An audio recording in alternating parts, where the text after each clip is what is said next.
Invisalign is a lot like birth control. If you don't use it, it won't work.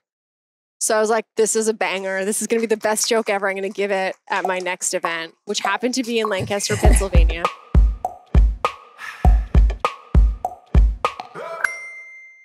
Part 2 with Melissa Turner.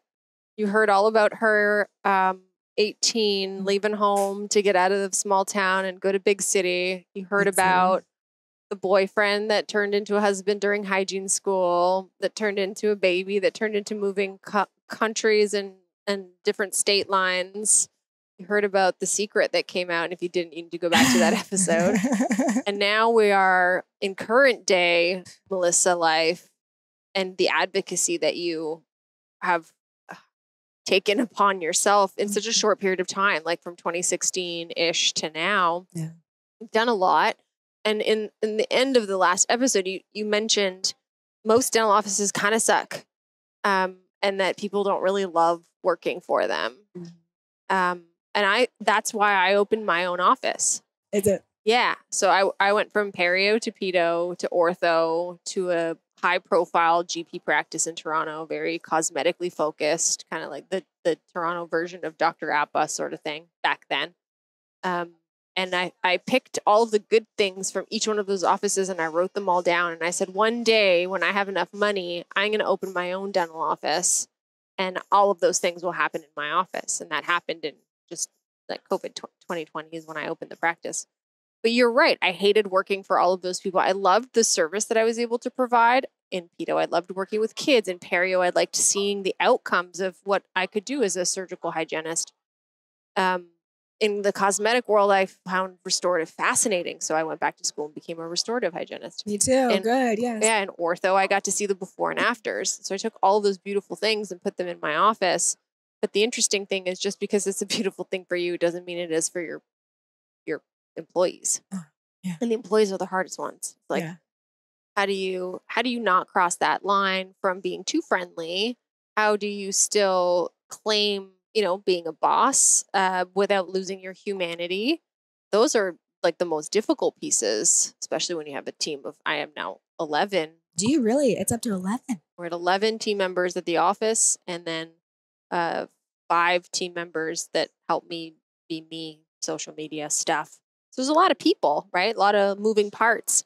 What do you think? How do you think that dynamic is changing with the way that dentists and hygienists or therapists and assistants, how we communicate with one another and how we show up to work? Because like I had a boss once that threw instruments, like would throw them, would say hurtful things, one grabbed my arm once. Like that shit doesn't happen anymore. Like, yeah, it does. No. Screamed at.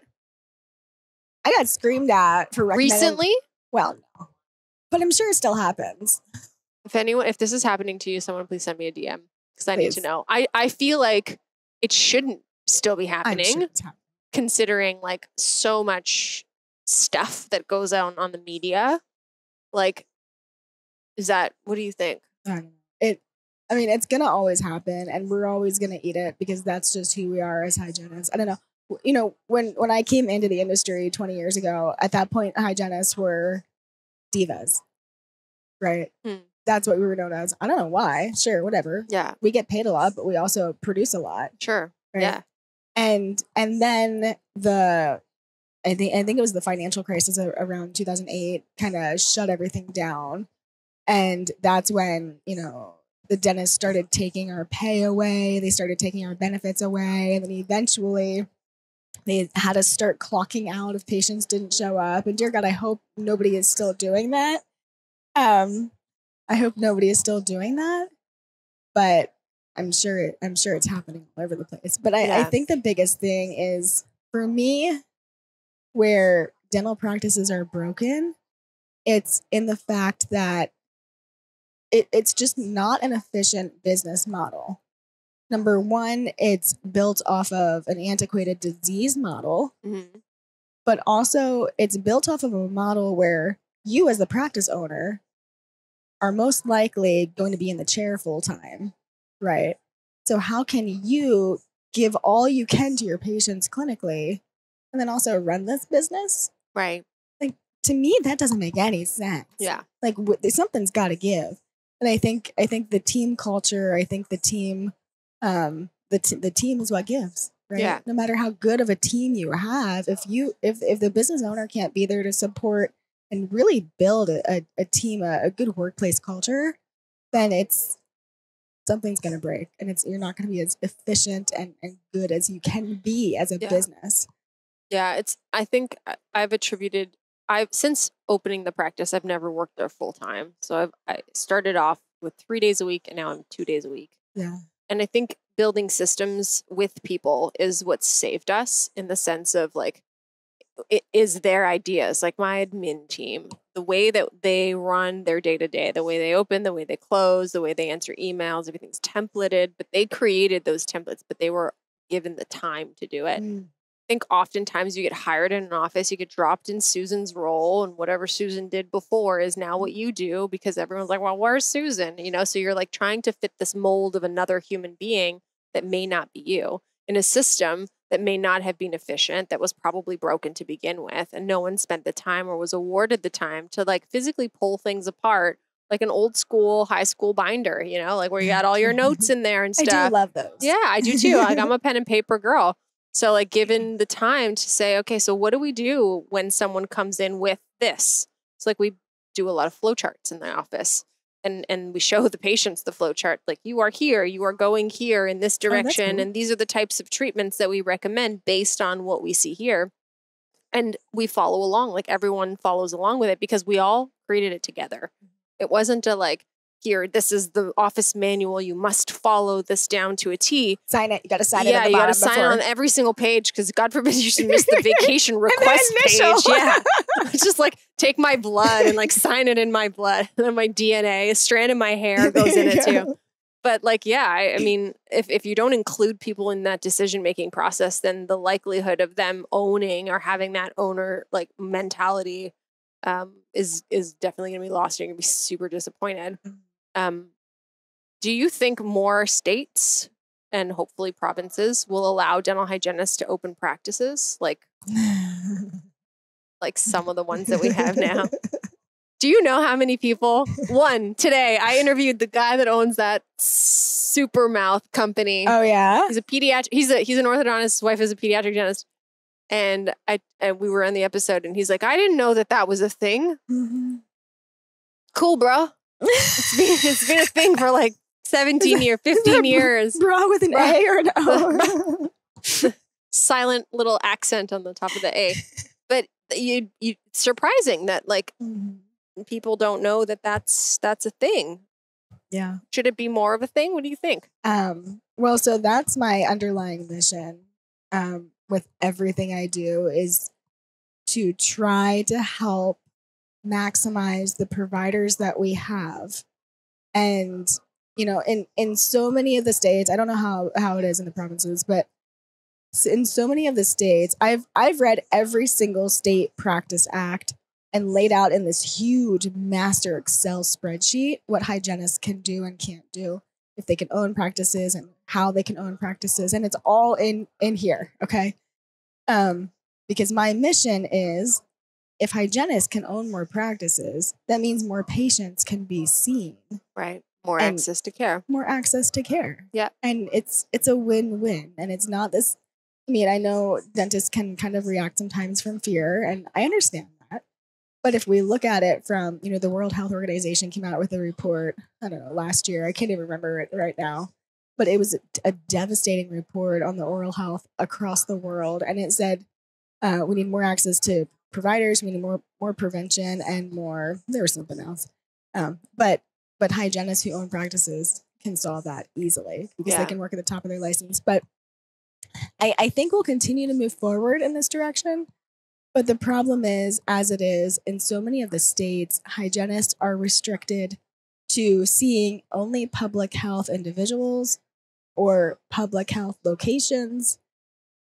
And they still have to have some kind of a supervisory contract with a dentist, which is all well and good. But if these hygienists are expected to run their own practice and only see public health patients and be restricted to preventive care, the You're not gonna numbers make any don't. money. Yeah, the numbers The don't. math add is up. not mathing. No, it's Yeah. not.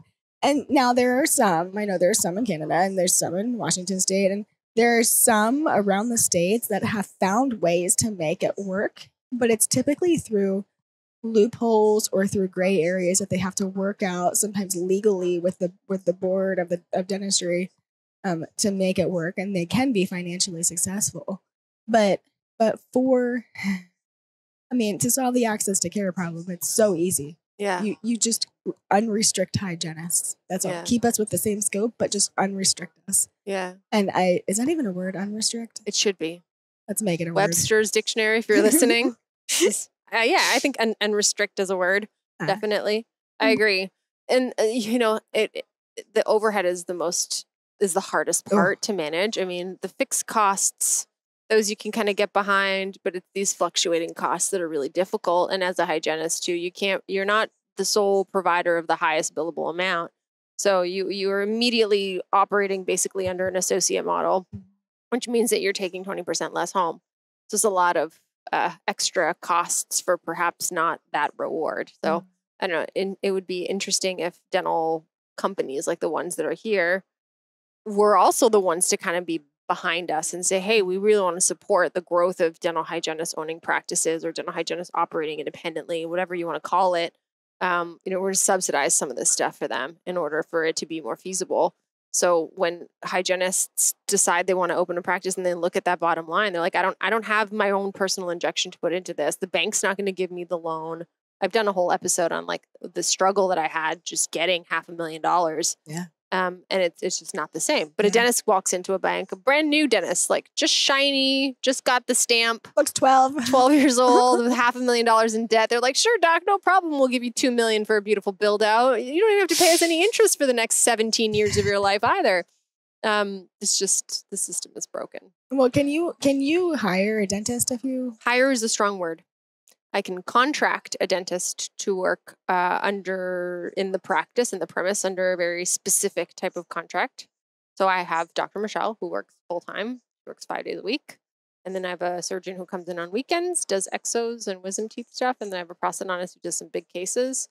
So yes, I have dentists who are there, but they're not my employees. Okay.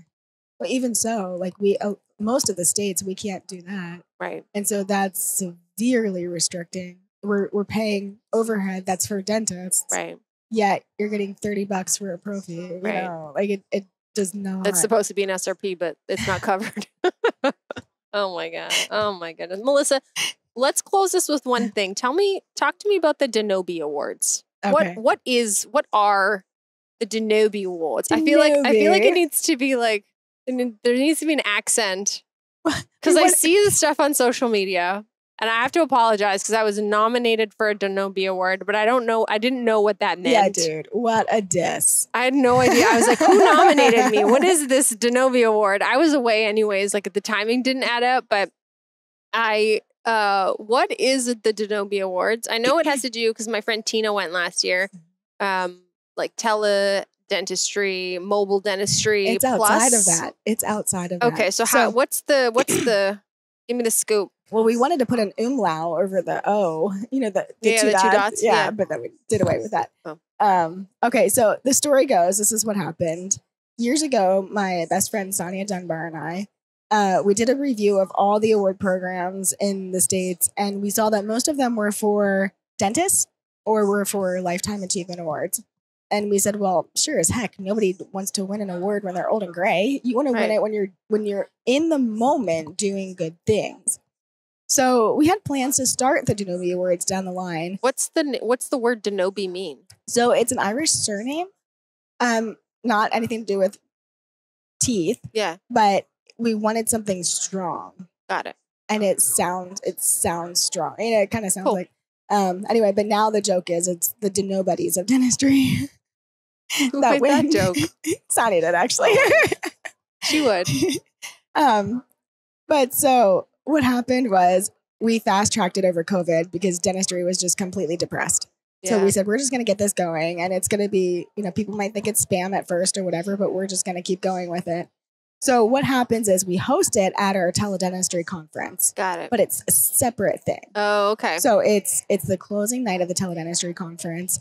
And what happens is 10 individual winners from around the world win. And you don't have to be a clinician. You can be an educator, a student, CEO, founder, whatever, editor. And then one clinical dental team wins as well. Cool. And so nominations take place from October through December. And then a short list comes out in January. And then really the premise is, we want to honor the unsung heroes who are making change. It's not a popularity contest. It's not pay to play. It's just is what it is. So how do people nominate somebody? So if you go to Denobi Awards.com, DENOBI Awards.com, there's a nomination form right there. Cool. You can self-nominate. I'll link it below. Yeah, you can self-nominate, and we're strong cheerleaders for self-nominating, because what we know is you could wait around in your entire life for somebody to feel so deeply for you, for what you've done. Yeah. And even if you ask somebody to nominate you, you have to kind of coach them. Yeah. So then you need to say this. Here's my resume. And then cross your fingers. Yeah. So we are a huge component. I know sometimes in dentistry, self-nominating is looked down upon. Yeah. But no. It is, you have to be your biggest cheerleader. You got to toot your own horn, peeps. You do. Yeah.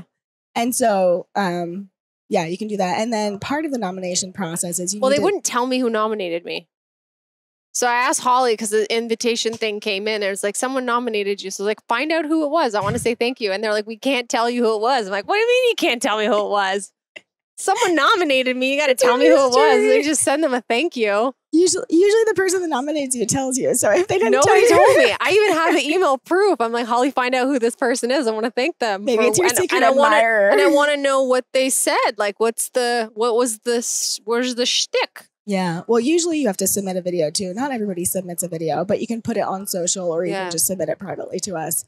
But it's, it's one of those nights. It's my favorite night of the year, because even some of the winners, they'll call me ahead of time. Not ahead of time, but you don't after they've been nominated. Yeah. You don't know that you win until that day. But some of the nominees have called me in the past. This happened multiple times. Melissa, we're really not prideful people. We really don't want to go on the stage and accept an award. That's just not who we are. And I'm like, I know that's not who you are. That's why you're coming. Yeah. I'm starting to cry right now. But it's one of those moments where we get all glitzed up and glammed up, and I get my makeup fabulous. on. Yeah, there's a red carpet and everything. Yeah, and then I just end up crying the whole night. And so by the end of the night, we're peeling off our eyelashes. They're little spiders all over the floor. And it's so disgusting, isn't it? Yeah. Anyway, so that's what Denobi's is. And so for anyone listening, you're welcome to nominate anyone from around the world. We usually have 2 or 3 from outside the US and Canada who fly in. Yeah. And it's just a moving night. Cool. All right. Well, thank you for this lovely part 2 and sharing your secrets in part 1. Yes. I'm sure we'll see a lot more from you. And should I rebrand? Videos. Huh? Should I rebrand with my secret? Oh, I don't know. Yeah. Your Instagram handle could be the once Mormon. Was it Mormon? No, Amish. The once Amish hygienist. Can I tell you my funny Amish story? I gotta go, but okay. So I used to lecture for Invisalign. Yeah. And that's how I got my speaking start. And I was invited to speak in Lancaster, Pennsylvania. That's where I'm from. Okay, so it was the first time I had ever seen Amish people, to be completely honest. And I remember driving through Lancaster, Pennsylvania, and it was fascinating to me. So I delivered the same lecture in New York a couple weeks earlier at NYU. And I made a joke, and it stuck with the people at NYU. They were all laughing, they were howling, it was hilarious. And the joke was that Invisalign is a lot like birth control. If you don't use it, it won't work. So I was like, this is a banger. This is going to be the best joke ever. I'm going to give it at my next event, which happened to be in Lancaster, Pennsylvania. Can I tell you? Crickets. People in that audience just stared at me. They were like, did she just say that? And I was like, I don't understand why it wasn't funny. It was so funny. So then I moved on, whatever. And then the Invisalign rep was like, okay, so let me tell you what happened. And it was probably that many of the people that were there were religious and sensitive to birth control, which I may have offended someone on the podcast right now. And I'm very sorry. I've never made that joke ever again since. So needless to say, I have never been invited back to Lancaster, Pennsylvania. When next time I hold an event there, you're welcome Can to I come. say You the can joke? relive it. I'll wear a t-shirt. What not to say Yeah. in Lancaster, Pennsylvania. Oh, all right, everyone. Thanks again for tuning in to another episode. Until next time. Peace out. Peace. Ciao. Bye.